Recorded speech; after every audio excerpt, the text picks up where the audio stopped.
Ever since I was younger, I was into video games. Somebody like the fuse so I can bring bad news to all these crews who can't NBA jam with the shoe. Hey, Whiskey Wednesday. We're gonna drink some barrel proof Larceny. Regular Larceny was one of the first whiskeys we drank for Whiskey Wednesday. I'm a big fan of Larceny. Price point is awesome. It's like 19 bucks where I'm at. It's right at 92 proof. It's a wheated bourbon. Like, it's just a rad, like, entry kind of beginner bourbon, I think. So this is the barrel proof version of that. This is batch number B522. They release these 3 times a year. You'll have A, B, and C. It'll be A1, whatever the year is, B5, whatever the year is, and then C9, I think. So January, May, and September. So B522 is what was available to me. Big jump in the price point on the barrel proof bottles compared to the standard Larceny. I paid $60 for this, and it is 123.8 proof, so 61.9% alcohol by volume. I love the Larceny bottle. I think I talked about the Larceny bottle last time.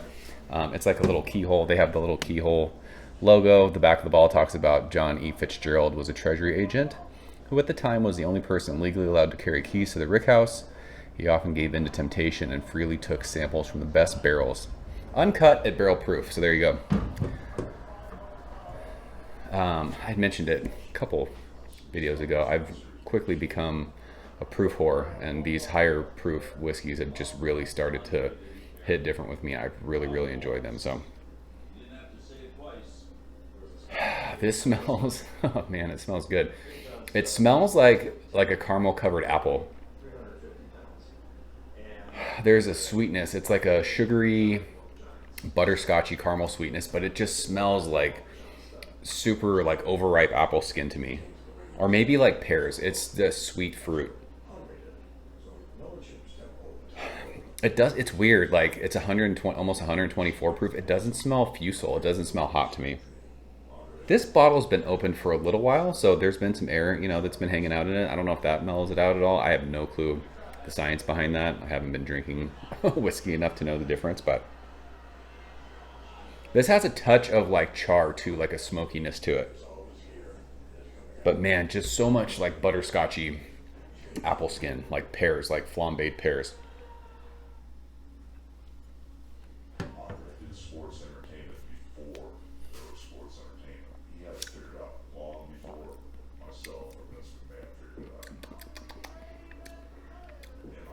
It's delicious. It's warm.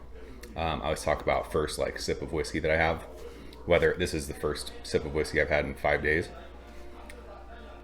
That's warm. It sits on your tongue too. It is warm on the top of my tongue. It's warm on the side of my tongue, and it's warm like in my lower jaw. It is warm going all the way down my chest. I forgot to mention age statement. This says it is barrel proof small batch bourbon is made from a mingling of 6 to 8 year old bourbon. So bottled uncut and without chill filtration. So I guess when you don't chill filter something, that it I think the non-chill filter, they say like keeps more of the flavor of the whiskey, I think. I'm 100% sure. Let's take another sip. Still a little warm.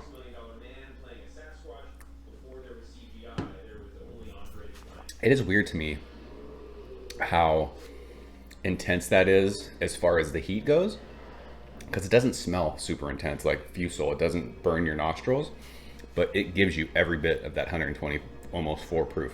It's very proofy, but it's tons of butterscotch, caramel, like I said, sweet kind of sugary pears and apples, and a lot of vanilla. It's very desserty. Gosh, it's oily. It feels like thick, like mouthfeel. And the finish just goes on forever. It is so good, man. It's so good, but it is intense. I will sip on this for the rest of the evening. I mean, this little pour I gave myself will last me the next, 2.5 hours for sure. Not something that I could drink fast or would want to drink fast. I only really drink these high proof whiskeys neat.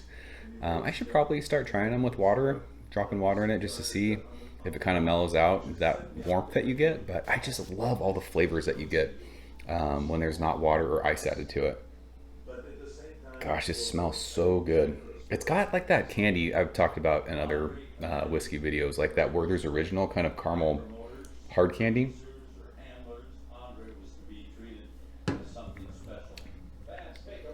But just like the boozy pear and apple, so good.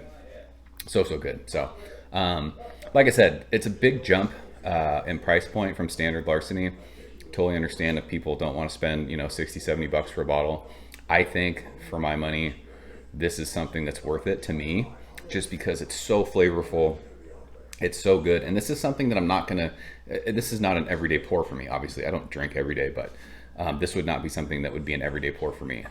This is not a special occasion bottle, but just something that maybe, you know, like a Friday night, you don't have a whole lot going on Saturday, have yourself a pour of this. Definitely share when, you know, friends or family come over. But yeah, this is delicious. Really, really good stuff. So hope you guys enjoy this one. I'm a big fan. If you aren't, I'd like to know why. Maybe high proof whiskeys aren't your jam.